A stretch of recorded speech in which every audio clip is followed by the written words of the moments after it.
Hi, everyone. Is everyone on? I'm just seeing, oops, you. There we go. Just going to get a gallery view going. So these are always, I know, exciting and rich and soulful conversations. And so what I'm going to do now is ask each facilitator to briefly report back really what you heard shared. Any highlights, and nothing makes people feel more loved than when they feel they've been seen and heard.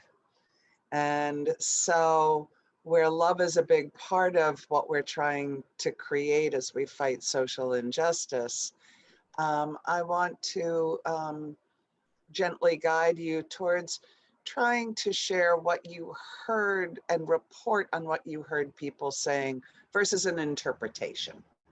That's what I'm suggesting. So, Bailey, may I call on you first? Sure. It's good to see you again.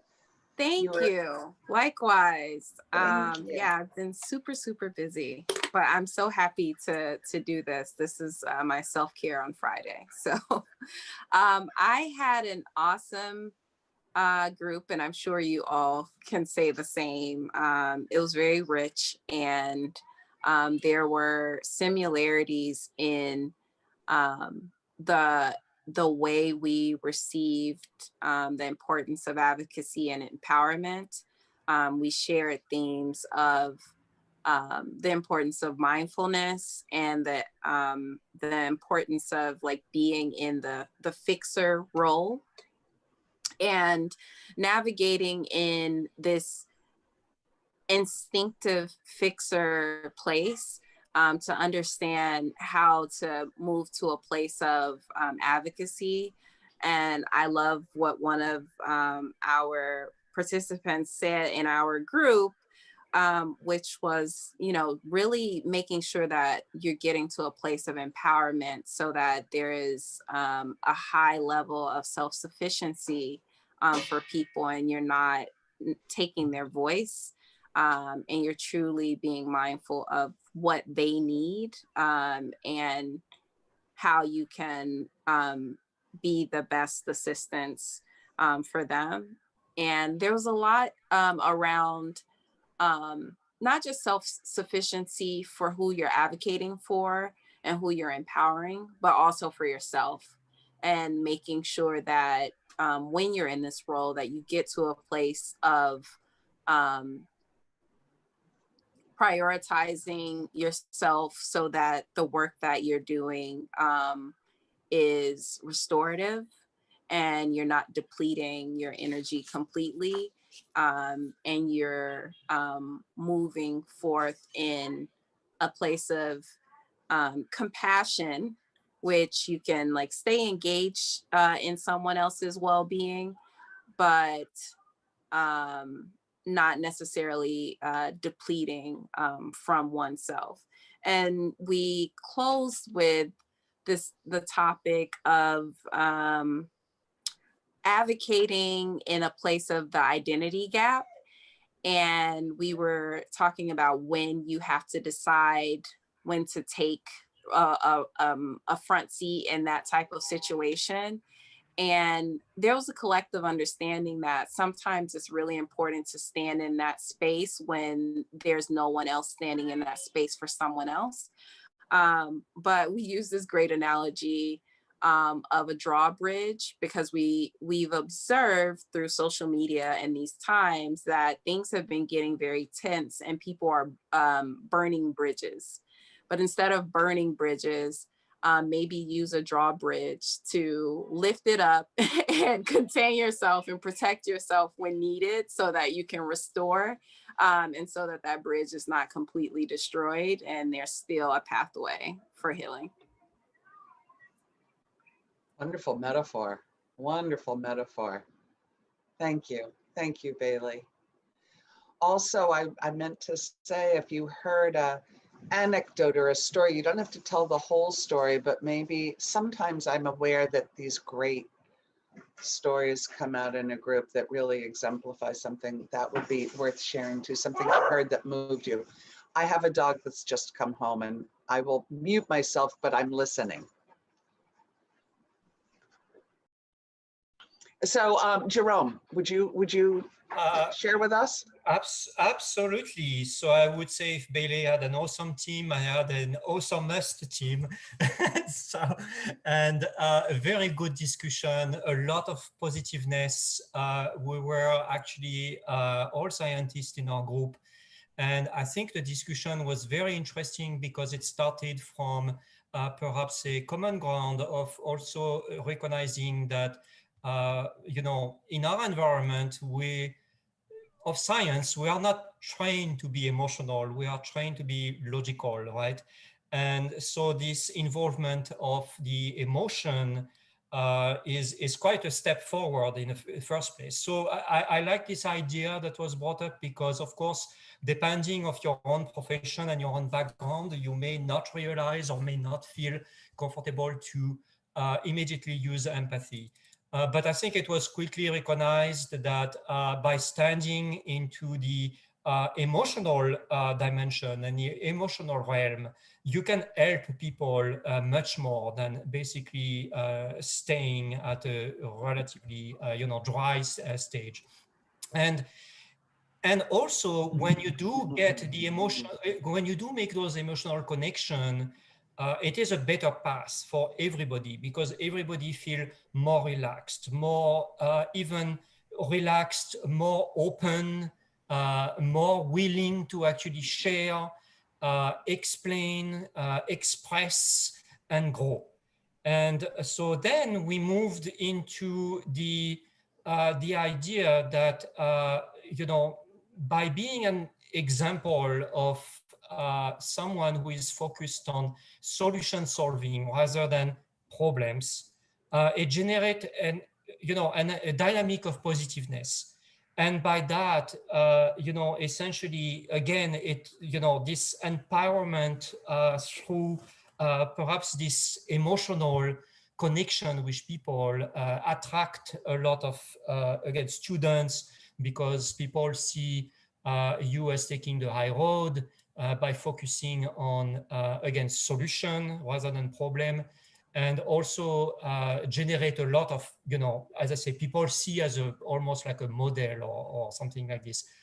And we also had a very good discussion on what does advocacy mean. And I very much like this idea because the idea was that being involved in advocacy doesn't mean that you need to necessarily register to some advocacy group or be, have like a title or do something very special.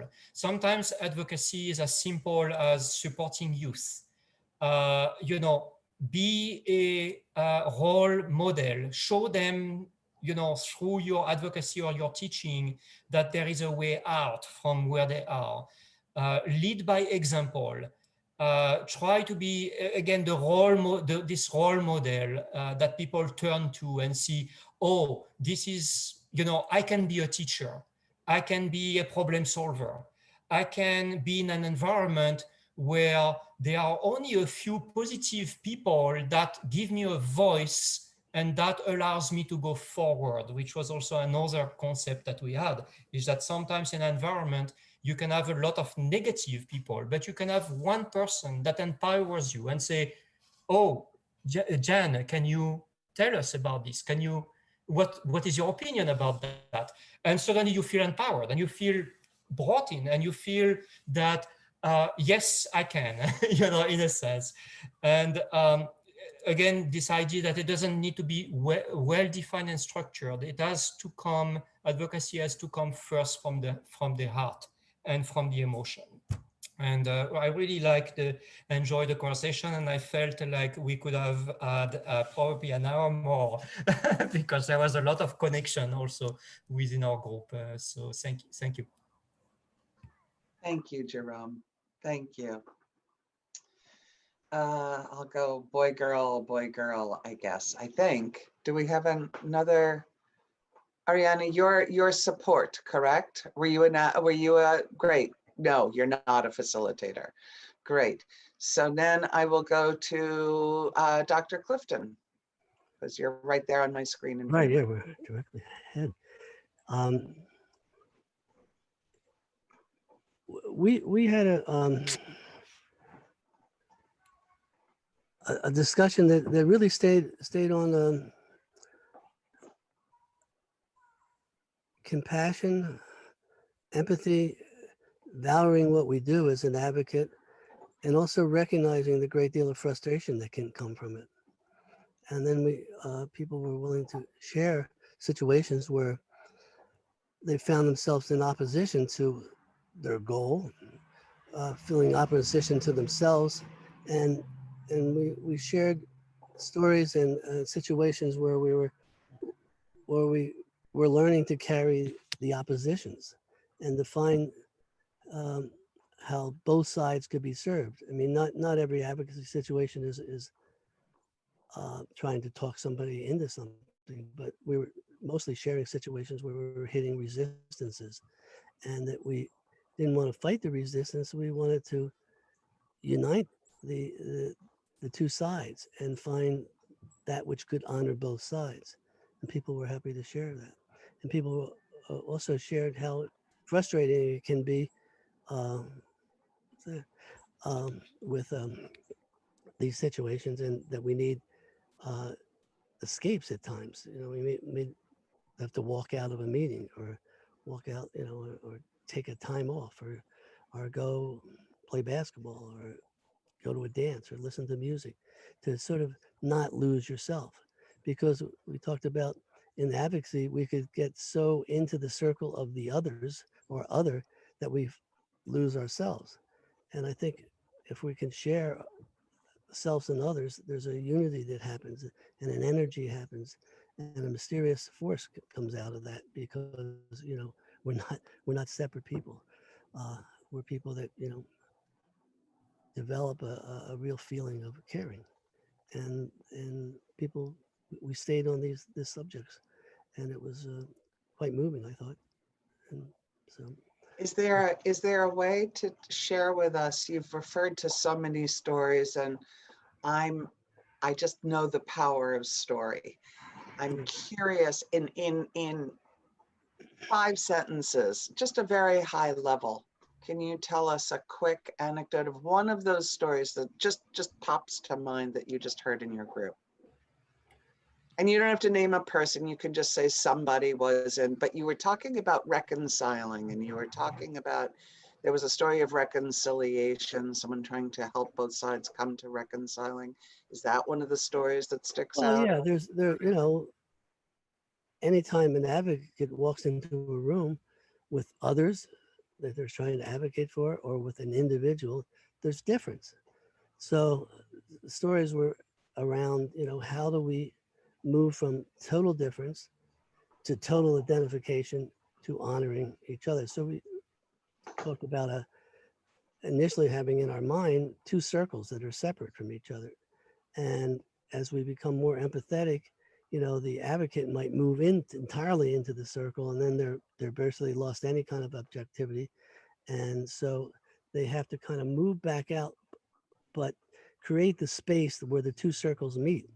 And where the two Got circles it. meet, that's where the I call that the mandorla, which is like, it looks like an almond. An almond in Italian is mandorla, and so it's in that space that uh, self and other kind of start to blend, and in that blending power, it's almost alchemical can happen, and and there's an agreement towards the go. Now, the frustration that we all shared is that sometimes this takes a long time, and sometimes we don't have a long time to heal enter a situation where we talked about an advocacy situation where Yes, this person was yes. being threatened, and you know, we could have advocated for a long time and the person could have been dead, uh, and we couldn't get involved with the police or something, so we had some friendly neighbors, big friendly neighbors, talk to this situation, and it resolved itself very quickly and happily on all sides, you know. Then then the whole group was able to move towards, you know, moving towards what the group face wants. And so without being too specific, you know, sometimes you have to take very direct actions and stand up what's, you know, that's not just right, it's the safe way to go. And the other time it takes a while for the resistance to um, meld together and find the common ground each time. Yes, it calls on great patience, doesn't it? Yeah. It does. Thank you. Thank you for that. Shaw? Hi, thank Hi. you. Yeah, so we had a really great group. Jan, you were a part of it, so maybe afterwards you can add on as well. Um, but yeah, we started off talking about how empathy is a blessing and sometimes it can be a curse at times too. Meaning that sometimes we get cut off from our own empathy. We start to make assumptions about others, and then it comes back to bother us. And really, the key is just being able to start a conversation first. And the goal ultimately should be being able to advocate for others who you might have made some assumptions about, right? We had a little back and forth in our group where I shared a story where, sometimes men they call women darling, hey darling, oh, it's okay darling, and things of that sort. And I remember uh, in the medical field in the hospitals, we were given seminars about this and said, hey, please be careful how you talk to a woman. And so the one female in our group agreed with that. And interestingly, one of the males said, hey, I actually say honey to so many girls, so many women, and I don't really mean anything by it. It's not meant to offend them. And so the interesting contrast with that was that sometimes we say things, but we don't feel any harm by it. But to somebody else, they feel offended. And we have to be understanding of that. And at times, we have to let go of our ego. We have to stop the need to feel that we have to be right all the time. That's a big problem, too. And we have to try to understand what people are going through and realize it's okay to disagree as long as we are hearing the other side. The key is not to be offensive and also willing to listen, hearing their side of the story, because the truth is in a lot of these situations, everyone has stories. And we heard two, to me, they were just shocking stories where there were missed opportunities from people in our groups that I consider such great advocates, for connecting the dots. And the first story was in a business meeting. Uh, it was a business meeting full of mostly white women and I think one Asian woman. And somebody said that, oh, the leader, this other leader, her hair was all messed up and she didn't look well prepared. And and the woman was talking about a black woman. And our advocate at that time didn't say anything, but she felt that that was a great opportunity to say something in the future. So that was one example that sometimes in meetings these things are said, but we don't say anything. And the second example, in a classroom setting where uh, a teacher was teaching and the kids, they wouldn't even look at the teacher when they would raise their hands just to be offensive. And it's shocking that the things that we go through and we have these things that we see in life, but we just let them slide. And I feel that there are a lot of missed opportunities that people are sharing with us now that we can all take advantage of. And even the strongest amongst us, we've been through these things. And sometimes we see things that we know are wrong, but we choose to stay quiet. And it's important for us at those moments to advocate for others because it can really make a difference in our daily lives. This way, at least, we don't have to be comfortable. This way, we don't have to be uncomfortable in situations going forward. This way, the hope is that these situations don't occur over and over and over again. So, uh, lastly, just these are all teaching opportunities, and we all need to take advantage of them. Thank you. what I love is that that's all of our groups, correct? Is that all of our Correct. facilitators? Yep. Great, thank you, Melanie. Um, it's always interesting to me to hear, you know, common themes where we've never, first of all, it's always interesting to hear the level of intimacy, you know, that's developed because some of us have been together, but some of us are brand new here. And that there's a trust and that this work is so important to us and we're so hungry for answers that we're willing to put down our guard and be vulnerable and open is always moving and always a beautiful thing to see here. And I'm grateful for this safe space in order to share that. I hear words and themes that are common amongst all of us, even though we all look and are so different. I'm hearing words like emotional connection. Connection was a huge word, and emotional connection. I'm hearing empowerment. I'm hearing compassion. I'm hearing frustration, and I'm going to say patience because I'm hearing that underneath.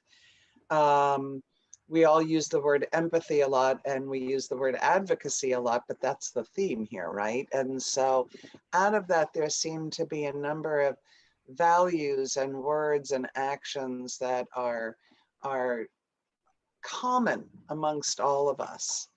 I'm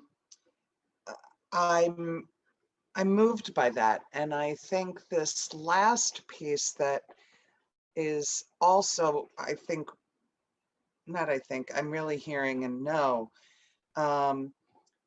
is this reporting of being a witness, that we are all in this world witnessing, either self-witnessing, we are either the object of something discriminating or biased or limiting in another person's eyes, where they're experiencing it, or we're seeing someone else experience that. And I'm hearing a growing yearning for not just seeing things and letting them slide, but finding a way to take a stand. I'm hearing people saying that some of us are choosing formal ways to take a stand, and some of us are taking a stand by modeling or speaking up or in our own behavior. And I hope that for you, there is a sense of hope and solidarity just in that, because it's certainly what I'm feeling. And so I wish that for you. And